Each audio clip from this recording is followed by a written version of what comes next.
ये जो method number 2 है मैट्रिक्स मेथड, जिसे हम टेबुलर मेथड के नाम से भी जानते हैं, ये बहुत इजी है, इससे आप बहुत जल्दी कैलकुलेशन कर सकते हैं। लेकिन एग्जाम में स्पेशली जब लॉन्ग टाइप के क्वेश्चन होंगे तो मैं आपको रेकमेंड करूंगा जब मेथड ना लिखा हो तो हमेशा ग्राफिकल मेथड ही यूज करना चाहिए, या जनरल फॉर्मूला जो मैं आपको आगे जाके सिखाऊंगा वो यूज करना है आपको। टेबुलर मेथड आप कभी यूज मत करिए, आपको मार्क्स बिल्कुल भी नहीं मिलने वाले हैं। टेबुलर मेथड मेनली आपका आंसर चेक करने के लिए है। तो यहां पर जो हमारा नेक्स्ट मेथड है टेबुलर मेथड, और जिसे हम लोग मैट्रिक्स मेथड के नाम से भी जानते हैं, यह मेथड आपका होता क्या है? तो देखिए, मैट्रिक्स मेथड या टेबुलर मेथड में आपको करना क्या है, आपको यहां पर xn और hn जो वैल्यूज गिवन होंगी, हम सेम क्वेश्चन ले रहे हैं, उन वैल्यूज को आपको मैट्रिक्स के फॉर्म में, एक टेबल के फॉर्म में लिख लेना है। तो टेबल के फॉर्म में हम कैसे लिख सकते हैं? तो देखिए, आपको क्या करना है, रो वाइज और कॉलम वाइज अरेंज करना है। आप xn या hn किसी को भी कहीं भी लिख सकते हैं, कोई प्रॉब्लम नहीं है। तो यहां पर सपोज करिए मैं यहां पर इस तरीके से xn लिख रहा हूं, दैट मीन्स 1 2 3 4, और इस तरीके से hn लिख रहा हूं, दैट मीन्स 4 3 2 1। अब आपको क्या करना है, अब आपको देखना है कि जो पहली आपकी कॉलम वैल्यू या रो वैल्यू, जो भी आप देखना चाहें, जिस हिसाब से भी आप चलना चाहें उस हिसाब से आप चल सकते हैं। सपोज करिए मैं यहां पर देख रहा हूं पहली वैल्यू हमारी 4 है, तो इस रो में आपको 4 4 4 से मल्टीप्लाई करना है। तो कितना हो जाएगा, 4 देन 8 देन 12 देन 16, मींस जो ऊपर वैल्यू लिखी है 1 2 3 4, उसको 4 से मल्टीप्लाई करना है। सेकेंड टाइम अब 3 से करना है, तो 3 6 9 12। नाउ नेक्स्ट टाइम अब आपको 2 से करना है, 2 4 6 8। नाउ नेक्स्ट टाइम अब आपको 1 से करना है, तो 1 2 3 4। अब आपको क्या करना है, यहां पर अब आपको डायगोनल्स बनाने हैं। देखिए, जब आप डायगोनल्स बना रहे होंगे ना, तो जो क्वेश्चन की वैल्यूज हैं उन्हें इंक्लूड मत करिएगा, जो 1 2 3 4 और 4 3 2 1 लिखा है, और डायगोनल्स बिल्कुल इसी तरीके से ही बनाना है।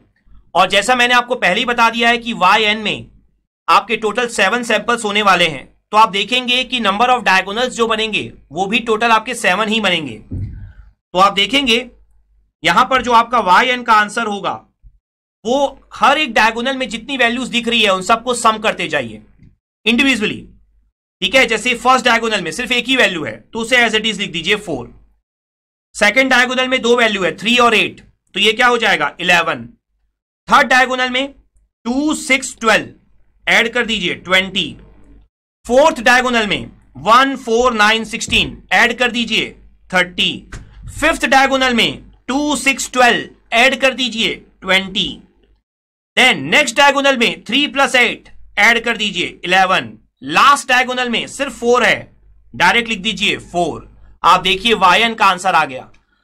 तो ये जस्ट 1 से 1.5 मिनट में आप आंसर निकाल सकते हैं। काफी इजी मेथड है, आंसर को वेरीफाई करने के लिए यूज किए जाने वाला मेथड है। शॉर्ट टाइप का क्वेश्चन हो या ऑब्जेक्टिव क्वेश्चन हो आप हमेशा यूज करिए, लेकिन लॉन्ग टाइप में गो फॉर ग्राफिकल मेथड और जनरल फॉर्मूला। तो इस तरीके से ये हमारा आंसर आ जाएगा by using matrix method. Let's have a quick knowledge check. Now एक और बहुत इंपॉर्टेंट मेथड होता है जो मैं आपके साथ डिस्कस करूंगा इस तरह के क्वेश्चंस को सॉल्व करने के लिए, वो होता है आपका इंपल्स मेथड। जिससे इंपल्स एक्चुअली में कोई मेथड नहीं है, आप basically impulse signal, delta signal का यूज करके भी इस तरह के क्वेश्चन सॉल्व कर सकते हैं। तो किस तरीके से हम डेल्टा सिग्नल का यूज करते हैं ये मैं अब आपको बताऊंगा नेक्स्ट मेथड, मेथड नंबर 3 में। तो नेक्स्ट जो मेथड है हमारा ये है बाय यूजिंग इंपल्स। तो यहां पर आप किस तरीके से क्वेश्चन सॉल्व करेंगे, तो इसके लिए आपको इंपल्स की कॉन्वोल्यूशन प्रॉपर्टी पता होनी चाहिए। जैसा जब मैंने आपको इंपल्स पढ़ाया था स्टार्टिंग के लेक्चर्स में, तो मैंने आपको ये सिखाया था कि इंपल्स जो है, डेल्टा फंक्शन जो है वो बहुत ही इंपॉर्टेंट है। उसकी मैंने आपको प्रॉपर्टीज सिखाई थी और ये भी बोला था कि ये properties through out the syllabus useful होंगी हमारे लिए। तो जो इंपल्स की कॉन्वोल्यूशन प्रॉपर्टी होती है वो कुछ इस तरीके से होती है, xn convolved with delta n minus n naught. ये आपका आंसर होता है x n minus n naught. Similarly अगर मैं इस तरीके से लिखूं x n minus n1 convolved with delta n minus n2, तो इसे आप लिख सकते हैं x n minus n1 minus n2। And अगर सपोज करिए x की जगह मैं डेल्टा ही ले लूं तो delta n minus n1 convolved delta n minus n2। तो देखिए बेसिकली मैंने क्या किया, जब पहले एक x था एक डेल्टा था, ये मेरी प्रॉपर्टी है तो आंसर x में आ रहा था। अब x की जगह भी डेल्टा है तो आंसर किस में आएगा, डेल्टा में ही आएगा। तो delta n minus n1 minus n2। Basically इस प्रॉपर्टी को आप याद कैसे रख सकते हैं, देखिए जो n है वो तो हमेशा सेम रहेगा, इसके अलावा जो भी कांस्टेंट जो ऐड या सब्ट्रैक्ट हो रहे हैं उन सबको बस लिख दीजिए। जैसे यहां पर माइनस n1 था माइनस n2, तो माइनस n1 माइनस n2। यहां पर सिर्फ माइनस n नॉट था तो माइनस n नॉट। ठीक है, n हमेशा दोनों में अवेलेबल रहेगा, दोनों टाइप के सिग्नल में। क्लियर? तो इस कॉन्वोल्यूशन प्रॉपर्टी का आप यूज कर सकते हैं, इंपल्स की कॉन्वोल्यूशन प्रॉपर्टी का क्वेश्चन को सॉल्व करने के लिए। और ये प्रॉपर्टी आप तभी यूज कर सकते हैं जब क्वेश्चन जो हो वो वैल्यूज के फॉर्म में गिवन हो। दैट मींस जैसा हम सॉल्व कर रहे हैं 1 2 3 4 या 2 4 6 8 वैल्यूज गिवन हो। लेकिन अगर आपको डिस्क्रीट टाइम इक्वेशन गिवन है लाइक 2 की पावर n un, तो उस केस में ये प्रॉपर्टी ज्यादा यूजफुल नहीं है। तो यहां पर हम सेम क्वेश्चन वापस से सॉल्व करने वाले हैं, बट इस टाइम हम यूज करेंगे इंपल्स प्रॉपर्टी का। तो xn 1 2 3 4 और जो hn है आपका वो हो जाएगा 4 3 2 1। अगेन आपका सेम आंसर आना चाहिए। और यस, ये मेथड अगर एग्जाम में कोई भी मेथड मेंशन नहीं है तो आप ये मेथड हमेशा यूज कर सकते हैं। ये एक फिर से लॉन्ग मेथड है आपका। तो यहां पर देखिए आपको करना क्या है, आपको सबसे पहले xn और hn दोनों को इंपल्स के फॉर्म में लिख लेना है। आपको पता ही है ना कि जो xn आप ड्रॉ करते हैं 0 पर 1, 1 पर 2, 2 पर 3, 3 पर 4 है क्या, बेसिकली इंडिविजुअली इंपल्स ही तो है। तो इसे आप क्या लिखेंगे, delta n 2 delta n minus 1 3 delta n minus 2 4 delta n minus 3। Basically यही तो होगा ना, आप समझ सकते हैं इस बात को। डेल्टा n मतलब n की वैल्यू 0 पर 1, डेल्टा n माइनस 1 मतलब क्या होगा, n इक्वल टू 1 पे 2, n माइनस 2 मतलब n की वैल्यू 2 पर 3, n माइनस 3 n की वैल्यू 3 पर 4। इसी तरीके से आप किसको लिख सकते हैं, hn को। hn क्या हो जाएगा, 4 delta n 3 delta n minus 1 2 delta n minus 2 then last delta n minus 3।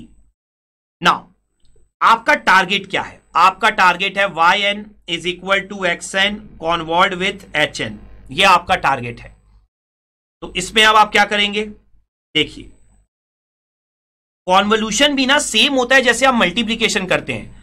अगर आपको xn का कॉन्वोल्यूशन करना है hn के साथ, तो जैसे कि xn में आपके टोटल 4 एलिमेंट हैं, hn में भी टोटल 4 एलिमेंट है। तो सबसे पहले आप क्या करेंगे, जैसे आप मल्टीप्लाई करते हैं डेल्टा n का कॉन्वोल्यूशन करेंगे hn के चारों एलिमेंट के साथ, फिर 2 डेल्टा n माइनस 1 का करेंगे चारों एलिमेंट के साथ, वैसे ही लास्ट के बचे 2 एलिमेंट का भी चारों एलिमेंट्स के साथ कॉन्वोल्यूशन करेंगे। तो देखिए पहले अगर मैं डेल्टा n का करूं तो delta n convolve 4 delta n। देखिए यहां पर मैंने क्या सिखाया है, जब delta n minus 1 means n minus n1 हो और डेल्टा n माइनस n2 हो, तो आंसर क्या होगा, delta n minus n1 minus n2 means n को छोड़कर जितने शिफ्टिंग है वो सारे लिख दीजिए। तो यहां पर देखिए जब डेल्टा n का 4 डेल्टा n के साथ करेंगे, शिफ्टिंग कुछ है ही नहीं, तो आंसर क्या बचेगा, 4 डेल्टा n। डेल्टा n का 3 डेल्टा n माइनस 1 के साथ करेंगे, शिफ्टिंग है, तो 3 डेल्टा n माइनस 1, एम्पलीट्यूड को मल्टीप्लाई करते जाइएगा बस। फिर डेल्टा n का 2 डेल्टा n माइनस 2 के साथ, शिफ्टिंग किसकी है, माइनस 2 की, तो 2 डेल्टा n माइनस 2 और लास्ट में delta n minus 3, then plus. अब आपको 2 डेल्टा n माइनस 1 का चारों के साथ करना है। तो देखिए फर्स्ट क्या होगा, 8 delta n minus 1। Now next 6 delta n minus 2, देख सकते हैं -1 कितना हो जाएगा, -2। देन 4 डेल्टा n माइनस 3, देख सकते हैं n माइनस 1 है और n माइनस 2 है, तो -1 -2 कितना हो जाएगा, -3। Then last 2 delta n minus 4, -1 -3 कितना हो जाएगा, -4। अब आपको 3 डेल्टा n माइनस 2 का करना है चारों के साथ, तो कितना हो जाएगा देखिए, 12 delta n minus 2, then 9 delta n minus 3, then 6 delta n minus 4, then 3 delta n minus 5।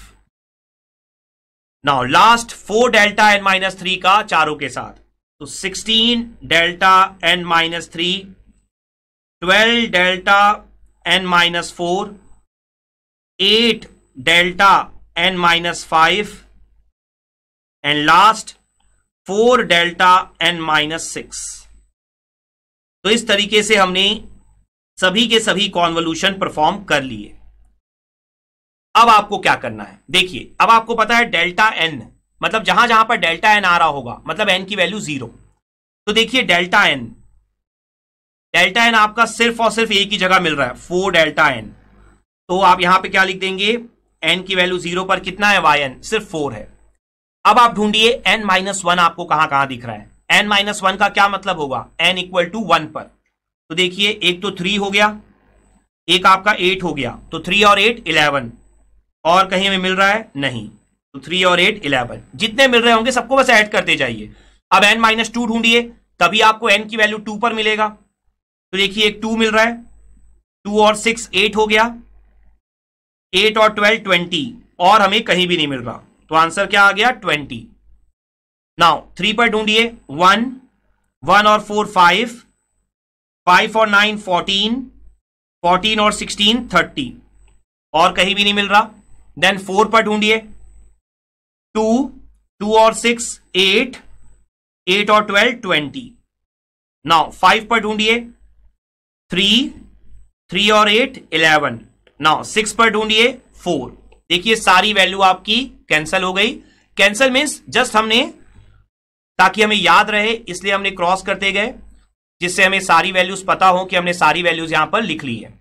तो इस तरीके से आपका जो yn का आंसर आया है, आप देख सकते हैं एग्जैक्टली सेम आया है जैसा स्टार्ट के 2 मेथड से आया था। तो बेसिकली यहां पर जब भी क्वेश्चन वैल्यूज वाले आएंगे तो इन तीनों में से आप कोई भी मेथड प्रिफर कर सकते हैं। लॉन्ग क्वेश्चन के लिए मेथड नंबर 1 प्रिफर करिए, शॉर्ट टाइप के क्वेश्चन या ऑब्जेक्टिव के लिए मेथड नंबर 2 प्रिफर करिए, और लॉन्ग टाइप के लिए ही आप मेथड नंबर 3 भी प्रिफर कर सकते हैं। सो आई थिंक ये जो मेथड नंबर 3 हमने अभी लर्न किया है इंपल्स प्रॉपर्टी वाला, वो आपको बहुत अच्छे से क्लियर हो गया होगा। Let's have a quick knowledge check. Now so आज के लेक्चर में हमने यहां पर स्टडी किया है convolution, discrete time convolution. Basically हमने बेसिक डेफिनेशन रिवाइज की डिस्क्रीट टाइम कॉन्वोल्यूशन की, साथ ही साथ हमने ग्राफिकल मेथड, इंपल्स मेथड और टेबुलर मेथड स्टडी किया। ग्राफिकल मेथड जैसा आपने देखा काफी लेंदी है, तो उसमें आपकी स्पीड बहुत अच्छी होनी चाहिए, आपको ग्राफ जल्दी जल्दी बनाना है और जल्दी जल्दी कैलकुलेट करना होगा। सेकंड मेथड जो टेबुलर मेथड है, वो आपका सिर्फ आंसर चेक करने के लिए आप यूज करिए, स्पेशली सब्जेक्टिव एग्जाम्स में। और जो आपका लास्ट मेथड है, वो मेथड इंपल्स प्रॉपर्टी पर डिपेंड करता है, आपको इंपल्स की कॉन्वोल्यूशन प्रॉपर्टी यूज करनी है। सो आई होप आपको ये पूरे के पूरे मेथड बहुत अच्छे से क्लियर हो गए होंगे।